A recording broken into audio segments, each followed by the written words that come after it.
विलान्दस्य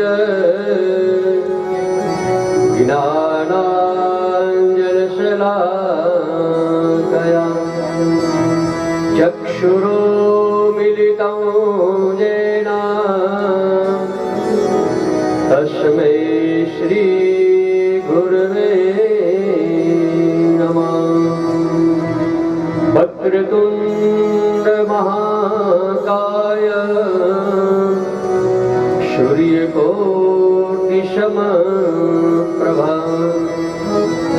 निर्विघ्नं कुरु मे देव सर्वकार्येषु सर्वदा। हस्ताकरालवदने शिरोमाला विभूषणे चामुण्डे मुण्डमथने नारायणी नमोऽस्तुते। ब्रह्मण्यो ब्रह्मगुरु ब्रह्मा ब्रह्म ब्रह्म विवर्धना ब्रह्मवेद् ब्रह्मणो ब्रह्मे ब्रह्मज्ञो ब्राह्मण प्रिया। दक्षिणे लक्ष्मणो यस्य वामे तो जनकात्मजा पूर्वतो मारुति यस्य तं वन्दे रघुनन्दनं। वन्दे देवी उमापति सुरगुरु वन्दे जगत्तारणं वन्दे पन्नगभूषणं मृगधरं वन्दे पशूनां पतिं वन्दे सूर्यशशाङ्कवह्निनयनं वन्दे मुकुन्दप्रियं वन्दे भक्तजनाश्रयं च वरदं वन्दे शिवं शङ्करम्। आत्मा त्वं गिरिजामती सहचरा प्राणशरीरं गृहं पूजा ते विषयोगभोगरचना निद्रा समाधिस्थिति संचारपदयो प्रदक्षिणविधि स्तोत्राणि सर्वाणि तो यद्यद् कर्म करोमि तद्यदखिलं शम्भो तवाराधनं शम्भो तवाराधनं। ब्रह्मा मुरारिशुरार्चितलिङ्गं निर्मलभाषि शोभितलिङ्गं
सर्वसुगन्धे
स्तोत्रम् यपटे शिवसन्निधौ शिवलोकमाप्नोति शिवेन सह मोदते शिवेन सह मोदते।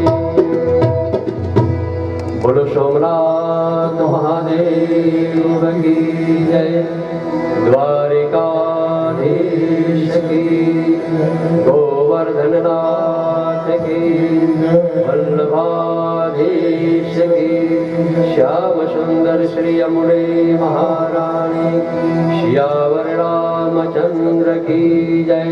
अपने अपने माता पिता की, अपने अपने गुरुदेव की जय।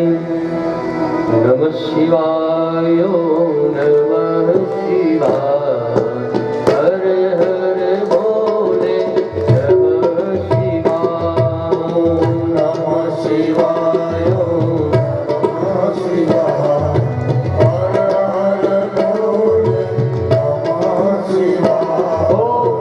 नमः शिवाय नमः शिवाय हर हर भोले नमः शिवाय नमः शिवाय नमः शिवाय हर हर भोले नमः शिवाय। हरे रामेश्वराय शिव रामेश्वराय हर हर भोले नमः शिवाय।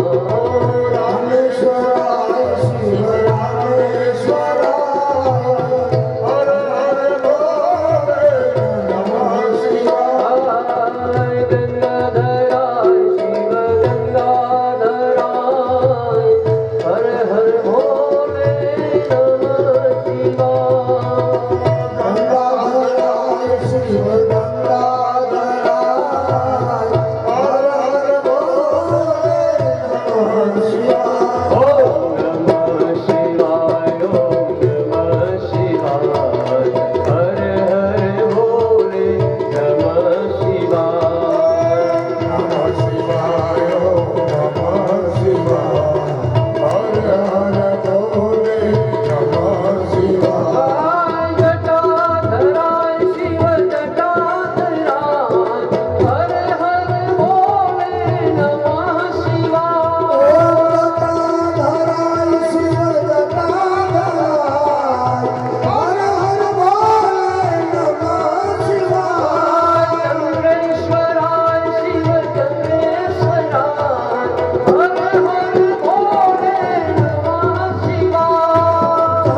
चंद्रेश्वराय शिव चंद्रेश्वराय हर हर भोले नमः शिवाय। रामेश्वराय शिव रामेश्वराय हर हर भोले नमः शिवाय। रामेश्वराय शिव रामेश्वराय हर हर भोले नमः शिवाय। नमः शिवाय ओम नमः शिवाय हर हर भोले नमः शिवाय।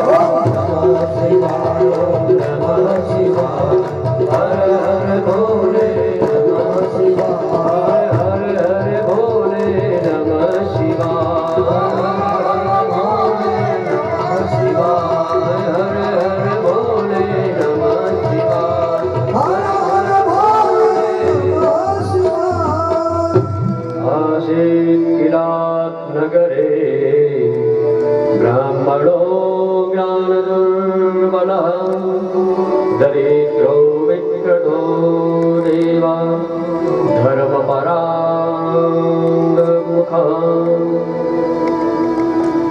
દરેકને મહાદેવ પરમ કૃપાળુ પરમેશ્વર ભગવાન મહાદેવની કૃપા આજે દ્વિતીય દિવસની કથાની શુભ શરૂઆત કરીએ। કેટલા સમયથી રાહ જોતા હતા। મારા ખ્યાલ મુજબ આપણે ડિસેમ્બરમાં કે નવેમ્બરમાં તમે કદાચ આવ્યા હતા। ડિસેમ્બરમાં એ સમયથી જે રાહ જોતા, જેમ એક ચાતક પક્ષી વરસાદની રાહ જોવે, એમ આપણે સતત રાહ જોતા હતા, ક્યારે ક્યારે તારીખ આવે, ક્યારે ક્યાં તારીખ આવે. દિન ગણતા માસ ગયા વર્ષે, દિવસો ગણતા ગણતા ક્યારે સમય આવી જાય ખબર ન પડે. હે મહાદેવની કૃપાથી આપણે ભગવાન સોમનાથના સાનિધ્યની અંદર દ્વિતીય દિવસની કથાની શરૂઆત કરી. ગઈકાલે આપણે શિવનું મહાત્મ્ય, કથાનું મહાત્મ્ય એ આપણે શ્રવણ કર્યું. પ્રથમ જ્યોતિર્લિંગ ભગવાન સોમનાથની કથા શ્રવણ કરી.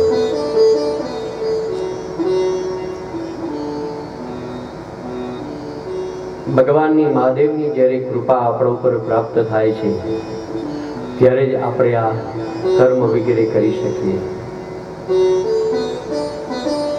એવા કથાના મુખ્ય મનોરથી એવા શ્રી સ્વર્ગસ્થ ઈશ્વરભાઈ ચંદ્રીદાસ પટેલ, સ્વર્ગસ્થ દહીબેન ઈશ્વરભાઈ પટેલ અને સ્વર્ગસ્થ હિંમતલાલ ઈશ્વરભાઈ પટેલના સ્મરણાર્થે જે મુખ્ય યજમાન તરીકે ગંગા સ્વરૂપ શારદાબેન, હિંમતલાલ પટેલ, મહેશભાઈ હિંમતલાલ પટેલ, રીતાબેન તથા પરિવાર સાથે અને બધાનો જે સાથ સહકાર, આ બધું સત્કર્મ કરવું છે, પણ સત્કર્મ કરવા માટે આપણે એકલા કશું ન કરી શકીએ.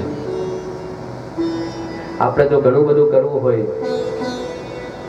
કારણ કે યોજક તત્ત દુર્લભ.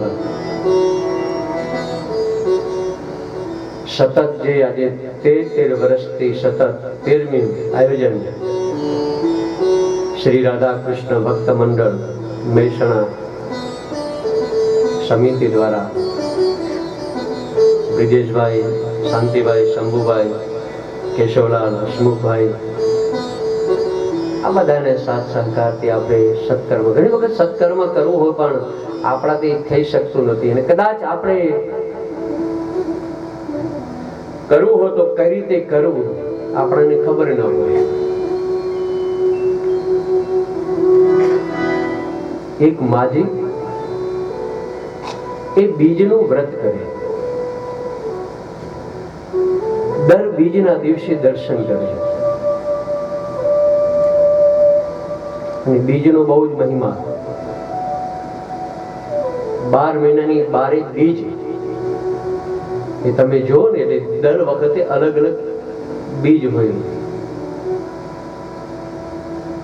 એ જેઠ મહિનાની બીજ, અષાઢ મહિનાની બીજ, આ બીજના આધારે આપણે વરસાદ કેવો થશે ને એ પણ ખબર પડે. તે માજી દર બીજના દર્શન, કારણ કે નિયમ એવો, બીજનું વ્રત કરે. જેમ ચોથનું તમે વ્રત કરતા હોય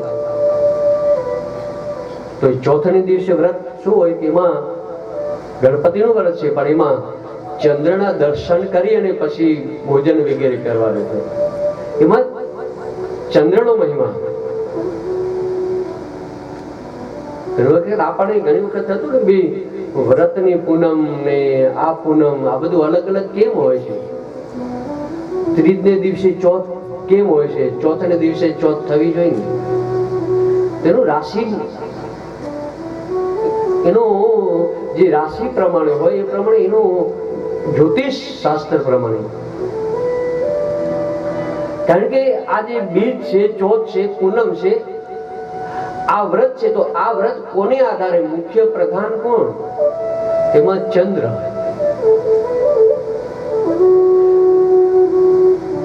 ત્રીજે દિવસે ચોથ, એનું કારણ કે ઘણી વખત ચોથના દિવસે 4 વાગે બપોરે કે 5 વાગે બપોરે કે 6 વાગે બપોરે એ ચોથ પૂરી થઈ જતી હોય, તો તમારે તો દર્શન કરવાના હોય ચોથના, તો 5મા દિવસે થઈ જાય. એટલે ત્રીજના દિવસે વ્રતની પૂનમ ને ચંદ્ર એ બરાબર એ પૂનમ જે દિવસો હોય એ ચંદ્ર એને પ્રાપ્ત થવો જોઈએ પૂનમ ને આધારે. અને તમે જોયું, તમે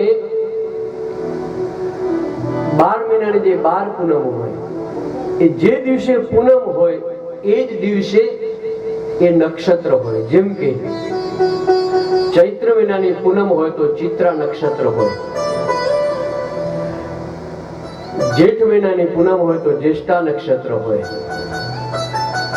આસો મહિનાની પૂનમ હોય તો એ અશ્વિની નક્ષત્ર હોય, કાર્તિક મહિનાની પૂનમ હોય તો કૃતિકા નક્ષત્ર હોય. એમ જે પૂનમ હોય જે પૂનમ એ દિવસે એ નક્ષત્ર હોય. આ બધા નિયમો હોય કે એના દિવસે એ જ આ માજી બીજનું દર્શન કરે ત્યાં હું પછી જ એ ભોજન વગેરે લે. સૂર્યાસ્ત થવા લાગ્યું અને માજી ઘરની બહાર આવે ને આમ જોવે છે, બીજ દેખાતી નથી. સતત નિહાળે છે કે બીજ દેખાય બીજ દેખાય, આમ સતત જોવે છે. 10-15 મિનિટ, અડધો કલાક થયો છતાં બીજ દેખાતી નથી. અને એ વખતે ત્યાંથી એક યુવાન પ્રસાર થયો અને યુવાને પૂછ્યું કે માં, તમે શું જોવો છો? આમ ક્યારના હું છેક ત્યાંથી નીકળ્યો જોઈ રહ્યો છું કે તમે એક જગ્યાએ ઉભા ઉભા આમ નિહાળી રહ્યા છો. શું નિહાળી રહ્યા છો? આ બાજુ આકાશની તરફ. મને બતાવો ને શું શું છે? ત્યારે માં કહે કે બેટા, મારે બીજના દર્શન કરવા છે. હું બીજ ને જોયું પણ બીજ બેટા દેખાતી નથી. અને એ યુવાને જોયું અને સામે જ એની દ્રષ્ટિ બીજ ઉપર પડી અને તરત કે જો માં, સામે બીજ દેખાય છે પણ બેટા મને દેખાતી નથી. એ વખતે યુવાન કહ્યું કે માજી, સામે લીમડો દેખાય છે? તો કે હા. એ લીમડાની પહેલી ડાળ દેખાણી? તો કે હા. મારી આંગળી બરાબર તમે જો, એ લીમડાની પહેલી ડાળ, બીજી ડાળ, ત્રીજી ડાળ દેખાણી? તો કે હા. એ ત્રીજી ડાળની ઉપર જે ચોથી ડાળ છે એના ઉપર તમે આમ જોશો ને ત્યાં તમને બીજ દેખાશે. અને આમ જ્યાં દ્રષ્ટિ કરી ત્યાં બીજના માને દર્શન કરે. એમ આપણે બધાએ દર્શન તો મહાદેવના સોમનાથના કરવા જ છે. આપણે તો બધો ઉપવાસ, બધું ધ્યાન, બધું થેલા, બધું તૈયાર કરી રાખ્યું છે. અઠવાડિયાના કપડા તૈયાર કરી રાખ્યા છે. કેટલો સામાન લઈ જવો, આ તે. આ તો નજીક છે. નહીં તો બ્રિજેશભાઈ હરિદ્વારે ત્યાં આવતો તો એક થેલો તો નાસ્તાનો જ હોય.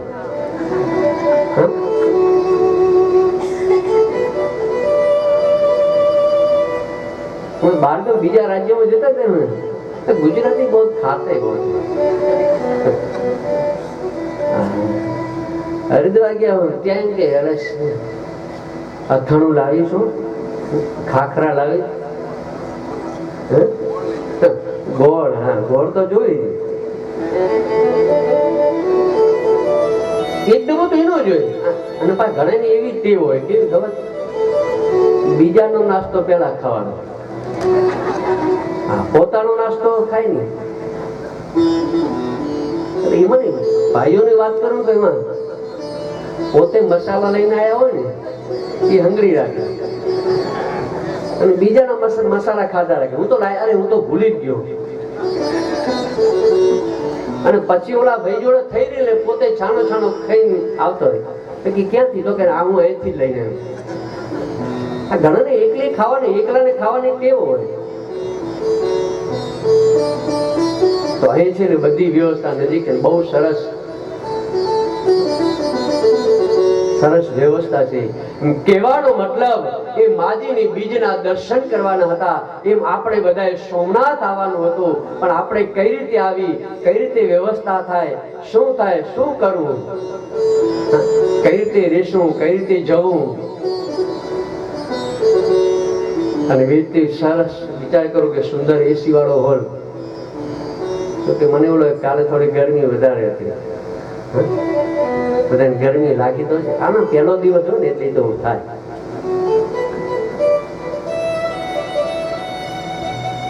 સૌથી આ તો બધા 90% બધા ખેડૂત જ છો. પહેલો જ વરસાદ થાય ને વરસાદ પછી બંધ થાય ને શું થાય, થોડું તો રહે એવું. પછી ઠંડક તો ધીમે ધીમે એકદમ ઠંડક થોડી પડે. તમારા માટે કેટલી સરસ વ્યવસ્થા કરી, તમારા સુધી અવાજ પહોંચે એટલે સરસ ભોલે સાઉન્ડની વ્યવસ્થા કરી.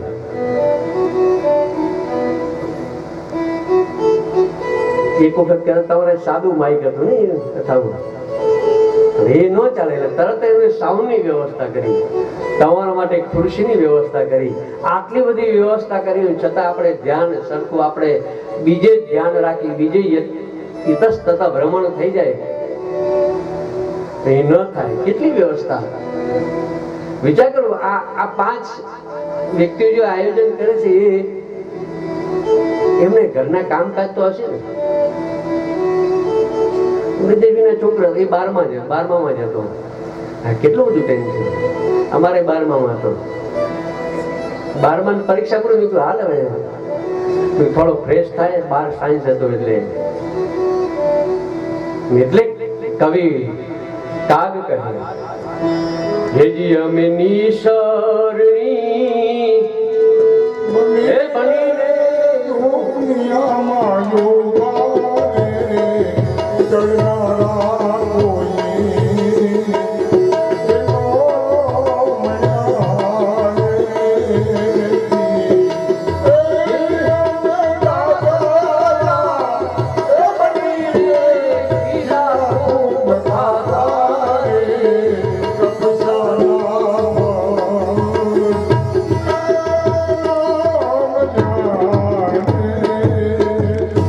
કેટલા એવું કેવા વાળા છે શાકમાં મીઠું ઓછું હતું, આટલું આમ હતું તેમ હતું.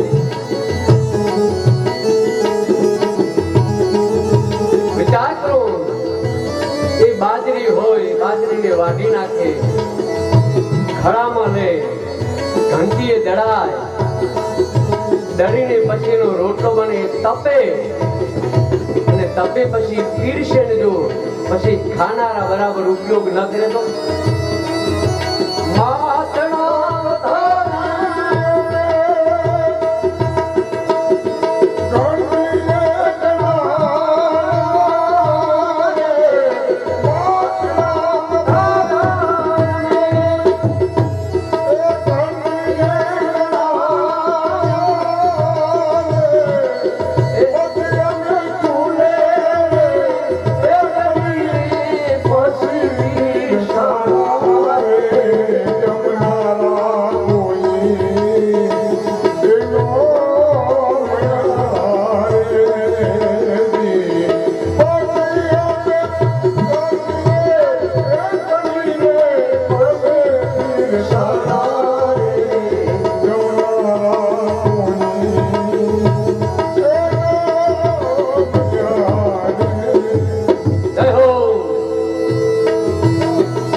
પોતાનું નોકરી ધંધો બધો ત્યાગ કરી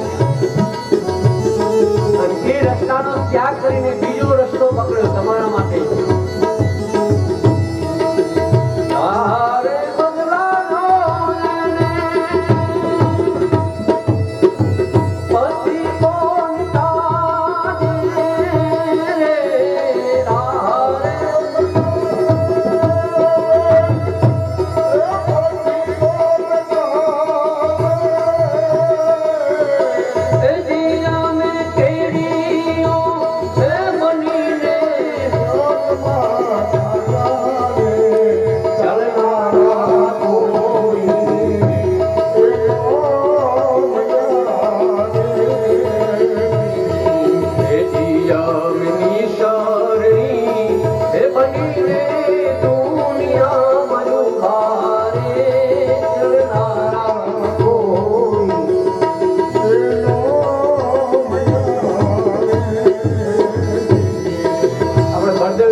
દાદા કેટલું સરસ સરસ આ તમને આનંદમાં રાખવા અને એમના બધા શબ્દો છે ને, આ શબ્દો પાછા શબ્દો કોર્સમાં ક્યાંય જોવા નહીં મળે. હા, કેટલું સરસ કરી છે તમને. બીજું કે પોતાના કલ્યાણ માટે, બસ સમાજના કલ્યાણ. આ બધું કઈ રીતે, આ બધો જે ખર્ચો બધાને સરળતાથી, એટલે કહે કવિકાર